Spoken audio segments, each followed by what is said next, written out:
Hi everyone, I hope your year's going well so far. I've spent a lot of it watching movies and playing video games, and now, as per tradition on the first Saturday of the month, it's time for me to give my quick reviews of all the ones I've seen or played for the first time. In case you're new to this channel and haven't seen my reviews before, they're always exactly 50 words, plus the occasional PS. It gives me a consistent target. Sometimes it prevents me from rambling, and sometimes it helps if I'm struggling to think of something to say. Now before we start, I'm sorry it's taken me so long to make one of these videos. I had intended to do one much earlier in the year. My first plan was to upload it on the first Saturday in March, but I encountered technical difficulties that rendered that impossible. Specifically, I recorded the whole video in AVC format on my camera, which it turned out didn't sit well with my new editing software. The audio was completely out of sync. Simply recording in MP4 instead solved the problem, but by the time I discovered that, it was already too late to record the video again, even if I had felt like doing so. Then the video was almost ready to upload at the beginning of April, but unfortunately I got hit with a really bad stomach bug before I could finish it, which left me incapacitated at the critical moment. And for me, it's either the scheduled day or not at all. So I delayed it for another month, and here we are. This video will cover all the reviews I've written in January through April, the first third of the year. As always, we'll start with the movies I've seen in the cinema, of which there are 10 in this case. Just over half of them are horror films, including all the first 4. 2026 started out as an unusually good year for the genre. I know tons of horror movies get dumped at the beginning of every year, but I guess I just noticed it more than usual this time because it tends to be just a flood of disposable, critically panned ones. Of course, there have still been a few reputedly awful ones this year, like Return to Silent Hill, The Strangers Chapter 3, Psycho Killer, and Scream 7, none of which I've seen, but it's not often that there are just as many highly recommended ones. Okay, tangent over. Now for the reviews themselves. 28 years later, The Bone Temple. Much better than its predecessor. Not only is the plot fully engaging, but it has an unmistakable recurring theme of faith, Jimmy confronting his belief in Satan, and Dr. Kelson maintaining hope that Samson and the infected as a whole can be treated. The biggest surprise, though, was the ending. My rating? 3.5 stars. Send help. Sam Raimi's latest fun horror romp, complete with his signature gleeful gore, examines the balance of power both in the workplace and the wild. It's not an empowerment piece per se, as Linda's methods become quite devious even early on. At what point she goes too far is your decision. My rating? 3.5 stars. Primate. A chimpanzee with rabies is a terrifying concept, but this movie drowns it in a pool of illogicality. Instead of merely hyper-aggressive, the disease turns the chimp into an actively malevolent hunter. Together with tediously dull characters, that absurdly unrealistic approach lets down a movie that takes itself entirely seriously. My rating? 2.5 stars. And don't even get me started on what a missed opportunity the hydrophobia that the opening clearly mentioned was. Iron Lung.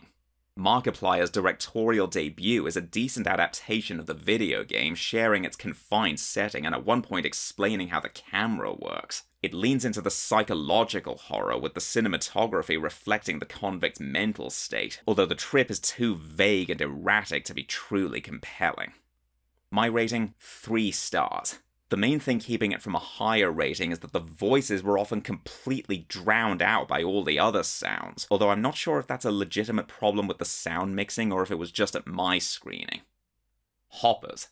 The trailer made this look awful, but left out some crucial context that makes all the difference. I was never fully on board with the first half or Mabel's rather misguided goals, but the idea of interfering with nature leads to an outrageous second half that finally makes the movie.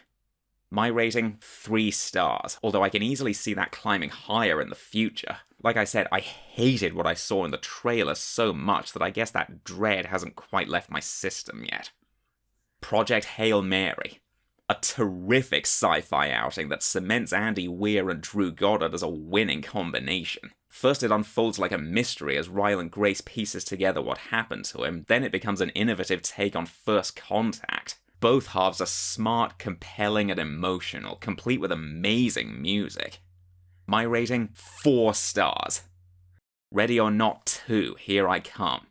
A huge step down from the first movie. It unnecessarily expands the lore with an overly complicated agreement between several elite families. The characters aren't as interesting, only a couple of jokes work, and whereas the original performances felt natural and believable, here everything comes off as flat and stilted. My rating, 2.5 stars. The drama. Charlie and Emma's engagement takes a turn when she makes a rather shocking confession from her youth. What follows is a pretty compelling drama as Charlie's newfound paranoia sends everything into a downward spiral. The fragmented narrative deftly echoes the characters' scattered thoughts, whether they're remembering or sometimes imagining something. My rating, 3.5 stars. Lee Cronin's The Mummy. The third in this current string of Universal monster remakes tries to be a fresh take on The Mummy, but botches its execution. Right from the beginning, it completely dispenses with subtlety and makes no effort to build tension, so it ends up being tiring rather than even remotely frightening. My rating, 2.5 stars. Michael. It's somewhat carried by the ever-awesome songs and Jafar Jackson's committed performance, but the storytelling surrounding all that plays it safe and glosses over everything, so no scene leaves much of an impact. One blatant inaccuracy I noticed was treating Off the Wall like it was Michael's first solo album. My rating, 3 stars. But on reflection, I'm not so sure about that last one. I'm starting to wonder if my rating was too high. It's kind of like Ant-Man and the Wasp: Quantumania. I gave it 3 stars, but the more I think about it, the more I wonder, can I really justify putting it on the positive side of middling? Maybe I should flip my rating into the negative. I don't know, maybe a second viewing will decide it. So that's everything I've seen in the cinema over the last 4 months. Now for some older movies that I watched at home. These are mostly series short enough to showcase in Letterboxd Friday, a weekly trend on Mastodon in which I like to participate. After all, the recent activity tab that's included in the usual accompanying screenshot can only hold the last 4 movies you've logged. The first set of movies in line is Freaky Friday. That includes the original, the 2003 remake, and its recent sequel. I decided to pull those from another category we'll get to later and watch them the same week I saw The Bone Temple. As there were 3 of them, I thought that was a perfect way to bring that week's group up to 4. So, what did I think of them? Freaky Friday, 1976. Watching it today, it really doesn't hold up. The acting is about what you'd expect of a 70s Disney movie, and I simply didn't find the disasters resulting from the swap personalities funny. At least there are a few bright spots later on, like Annabelle hearing her brother's real thoughts. My rating, 2 stars. Freaky Friday 2003. This is one instance where I think the remake is by far the better movie. It's still not one of my favourite comedies, but the mother and daughter's personalities are more defined, allowing for more convincing performances, as well as a solid, if ridiculous, reason and condition for the swap. My rating, 3 stars. Freakier Friday. A worthless sequel that loses all its predecessor's charm. It rushes the story along at a frustrating rate, never allowing any scene to settle, and the characters are so bland and uninteresting they do nothing to help. Plus, I could never look past Lily and Eric's clearly fake English accents. My rating, 1.5 stars.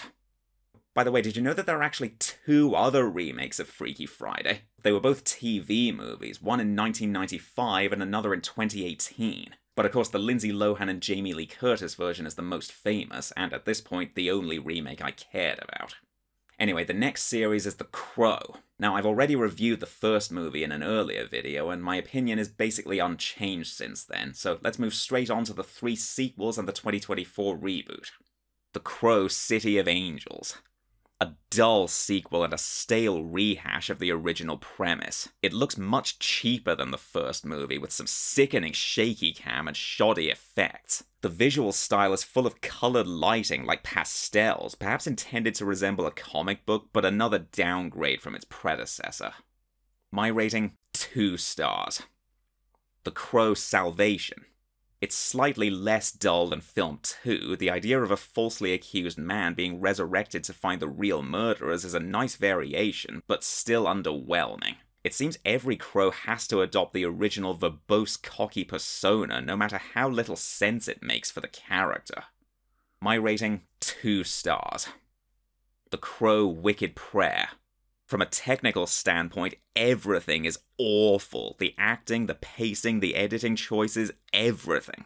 I never cared about the conflict driving the supporting characters, and the climax just utterly gives up. For all its glaring faults, its only saving grace is that I was mostly bored rather than angered. My rating, 1 star. The Crow 2024. This dreary reboot barely resembles The Crow at all. The supernatural rules are overcomplicated, and he doesn't don the makeup until over an hour in.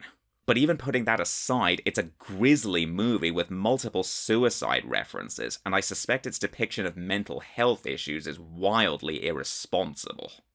My rating, 2 stars.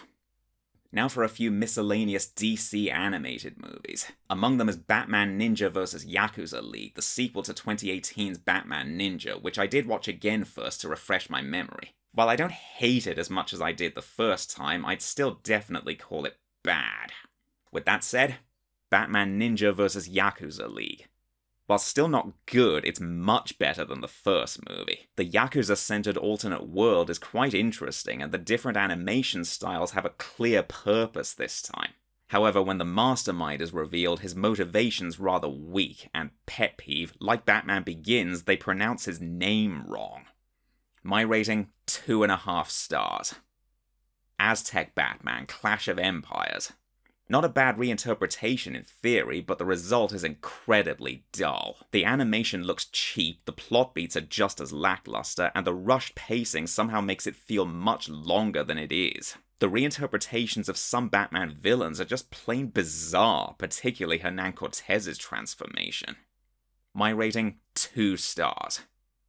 DC League of Super Pets. Though nothing spectacular, it's a pleasant enough distraction for kids. It's a silly premise and very much aware of it, and while most of the jokes are standard, there are a few legitimately funny standouts. It even surprised me by teasing the dreaded liar reveal cliché, but ultimately avoiding it. My rating, 3 stars. Superman Brainiac Attacks. It takes the animation and several voice actors from the animated series and slaps them on a boring, uninventive slog. The action scenes are tediously repetitive, each one feels about a week long, and it turns Lex Luthor into a giddy nitwit totally at odds with the version he resembles. My rating, 1.5 stars. Up next is a standalone film that I watched the same week as Send Help, Primate, and Iron Lung, again to bring that week's set up to 4. Friends has been on my mind a lot lately, so I thought, why not? Friends the Reunion. A wonderful tribute to a wonderful show. It's dotted with guest stars whose appearances almost always catch you off guard. Highlights include the recreation of Ross's quiz and asking the actors what became of their characters after the final episode. Much love, thanks for the memories, and R.I.P. Matthew Perry. My rating, 4.5 stars. Next, the Death Wish series. Now, in prior videos, I've reviewed the original along with the sequels to complete the set, but I think by now we're going in with the understanding that I've at least partially seen all these series. So for the rest of this video, I'll only be reviewing the movies I haven't seen before. Still, I should at least point out that I think the first Death Wish is just okay. Now, as for my thoughts on the sequels, Death Wish 2. The original at least had intriguing ideas, but this sequel is just flat out dull, as well as exploitative. In light of the first movie, the inciting incident seems exceedingly tasteless, and the rest is a generic revenge tale that fully embraces vigilantism as Paul actively refuses to aid the police. My rating, 2 stars. Death Wish 3. This one's a semi-enjoyable kind of silly. Paul defends the good people of a confined neighborhood from a vicious gang and gradually inspires them to fight back. The climax goes full-blown action movie, with so many enemies appearing from nowhere that it feels almost like a video game at times. My rating, 3 stars. Death Wish 4, The Crackdown. This time, Paul's hired to take down some drug kingpins. I compared parts of film 3 to a video game. Well, this movie has the structure of one. Between the preachy anti-drug propaganda for an opening and his eliminating henchmen in an episodic string of disconnected scenes, it's generally tiresome. My rating, 2 stars. Death Wish 5, The Face of Death. The series ends on the dullest note of all. It's going for a smaller scale and more personal stakes, but nothing about the plot is inspired or interesting. The villain's tendency to shoot at the hero and constantly miss is at its worst here, and I noticed some blatant overdubbing. My rating, 2 stars.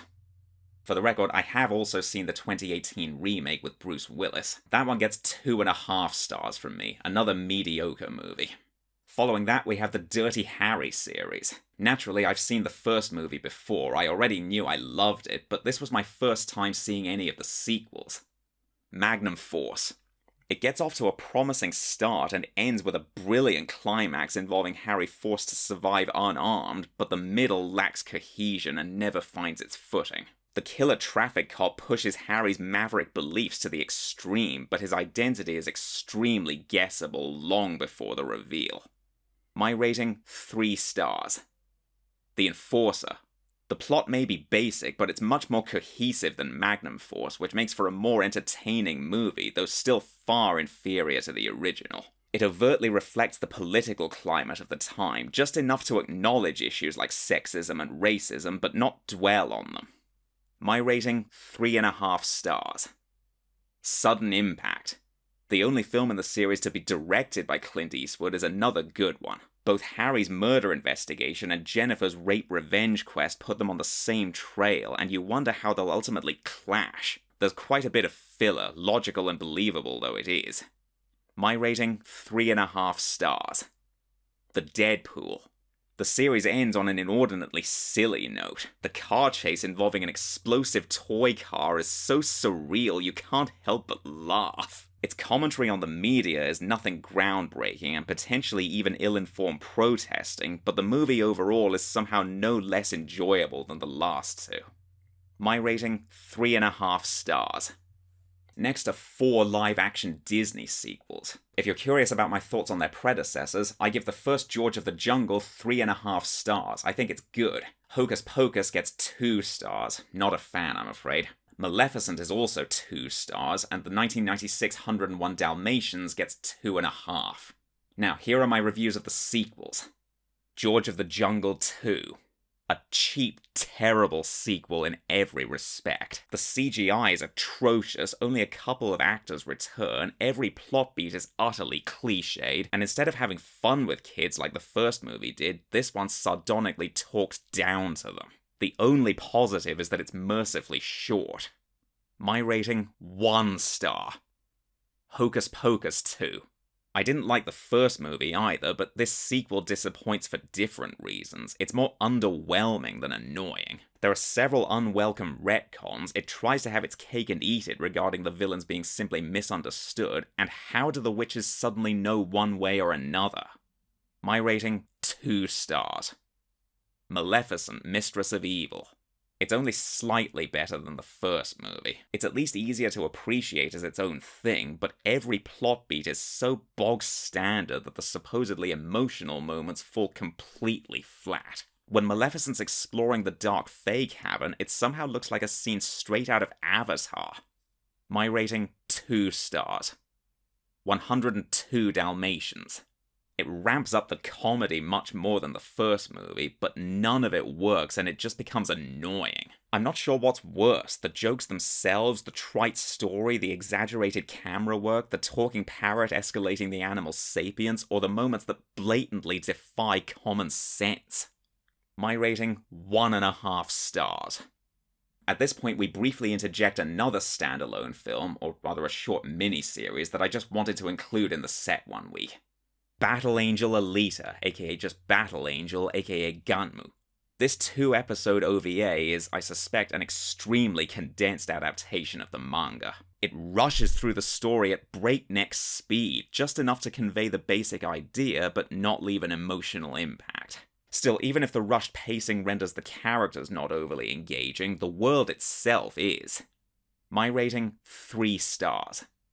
And now we return to the Disney kick I was on. That just happens to be next alphabetically on my list of film series. First the last of the Disney live-action movies, and then the first couple of Disney miscellaneous animated films. That combination consists of 2 pairs of movies, which I watched on the same week. The former is actually 2 versions of the same movie. The Parent Trap, 1961. I'd say it's one of Disney's most enduring classics. The acting is almost universally great, and the dialogue is surprisingly well written and believable, especially for the time. There are a few minor distracting things, like some blatant green screening and dubbing, but not enough to diminish the film's overall likability. My rating, 3.5 stars. The Parent Trap, 1998. This remake's key difference is tone. Right off the bat, it's extremely whimsical, and the father's irritability is dialed all the way down. If it's a gentle comedy you're looking for, it has enough charm that you might well enjoy it, but it has much less bite than the original. My rating, 2.5 stars. Oh, and fun fact, like the 2003 Freaky Friday, this was technically my second time seeing the remake of The Parent Trap, but my first time seeing it all the way through. In both cases, I caught the film on TV many years ago, but only saw the second half. But like I said, this is my first time forming a complete impression of both, so the way I see it, they still count. So after that, I began the miscellaneous animated films category with the two Planes movies. Again, I've already seen the first one, so I'll only be reviewing the sequel here. But if you're wondering, I do not like the original very much. Now as for Planes 2, Fire and Rescue, this movie's even worse than the first one. The plot is exceptionally uninteresting because the stakes feel surprisingly low, and it prioritizes boring technical jargon over any investment in the characters. The only enjoyable moment is the inclusion of Thunderstruck. Real-life wildland firefighters deserve a much better tribute than this. My rating, 1.5 stars. And finally, as an addendum to the Disney live-action films, I spent a week watching the Muppet movies. I've seen all but 2 of them before, so naturally those 2 first-timers are the only ones we'll be talking about here. But first, I'll briefly go over my impressions of the others. I like the first Muppet movie. I give it a solid 3.5 stars. The Great Muppet Caper gets a low 4 stars. That's one of the better ones. The Muppets Take Manhattan gets a low 3 stars from me. The Muppet Christmas Carol gets 4.5 stars. It's my favourite of the whole bunch. Muppet Treasure Island is another solid 3.5. Muppets from Space is one of the 2 I hadn't seen before. The Muppets from 2011 is another low 4, and Muppets Most Wanted is the other one I'll be reviewing here. So, here we go. Muppets from Space. Despite some genuinely good jokes peppered throughout, I was never on board with the premise. I don't think we needed an explanation for what Gonzo is. There are other Muppets with unique designs, and the plot packs no surprises. While not terrible, this is easily the weakest of the series. My rating, 2.5 stars. Muppets Most Wanted. The plot may be nothing special, the climax is especially mundane, but its sense of humour is more than enough to make up for any narrative shortcomings. The songs are once again delightful, and I'd say my favourite is The Big House for its contrasting pleasant melody and threatening lyrics. My rating, 3.5 stars. So that's all the movies that were new experiences for me in the last 4 months. Now let's end with the video games with which I started this year. Fallout. While it hasn't aged well, I personally found the gameplay slow and tedious, I can still respect the freedom it provides. It effectively draws you into its post-apocalyptic world, helped by the wise decision to give you one simple goal initially, but gradually revealing a bigger mystery as you explore. My rating, 3 stars. Fallout 2. It's considered one of the greatest RPGs of all time, so it really frustrates me that it did nothing for me at all. Despite some welcome additions like a car for faster travel, I couldn't bring myself to care about the initial goal or any of the locations you visit. My rating, 2.5 stars. Fallout 3. The series goes 3D, and all the better for it. Like the original, the main goal is simple and engaging, but the freedom to explore at will makes the world feel much more grounded. Its signature VATS mechanic is extremely helpful because the gunplay on its own isn't that good. My rating, 3.5 stars. Fallout New Vegas. It shares the same engine as Fallout 3, but adds some extra features like different types of ammo and more gradual health regeneration from food. The story and world aren't quite as arresting, but it's another solid addition to the series that keeps the original game's freedom of choice alive. My rating, 3.5 stars. Fallout 4.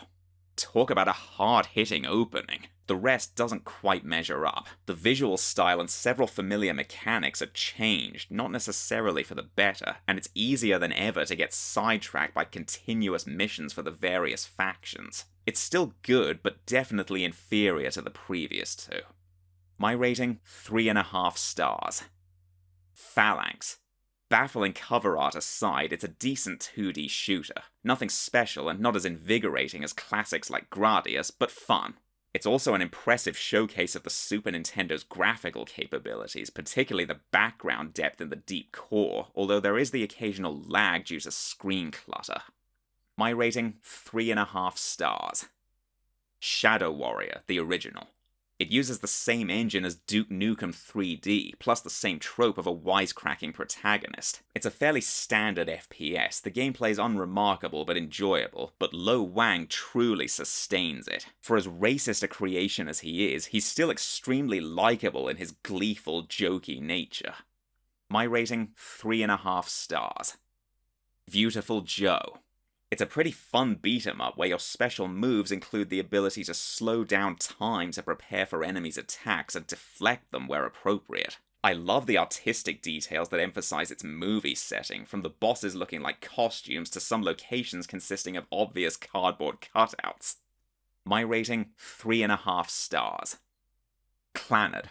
There are 11 possible routes to advance the plot, and unlocking the true ending requires going through them all. The main story has its share of distractingly absurd and sublimely emotional moments, but the after-story is when it becomes a true powerhouse. One moment even had me full-on crying. My rating, 4.5 stars. And on that note, we end with Tomoyo After, It's a Wonderful Life. A good continuation of my favourite romance from Clannad. While it's not devoid of emotional moments, I love the dynamic Tomo adds, it feels much less grounded than the original, not helped by the new art style. However, just like its predecessor, the final section takes it to another level. My rating, 4 stars. You may have noticed that I didn't include Fallout 76. Yeah, I won't be playing that one, for the simple reason that I have no interest whatsoever in multiplayer-only games. I am of course aware of its notoriously awful launch, but I've also heard that they've since fixed it so the game is playable now, some even say legitimately good. But like I said, I'm not playing it regardless. Well, that's all for now. Even if you don't agree with my reviews, I hope you enjoyed hearing them. Feel free to let me know in the comments what you've been watching or playing lately, and how good or bad it was. I'll be back with another video in 2 months, cause now I gotta spend the next 8 weeks watching the direct-to-video Disney sequels. This is going to hurt. I hope you'll join me again when I review them and everything else I'll be watching and playing in between. In the meantime, please do like, subscribe, and all that good stuff. Take care, and I'll see you next time.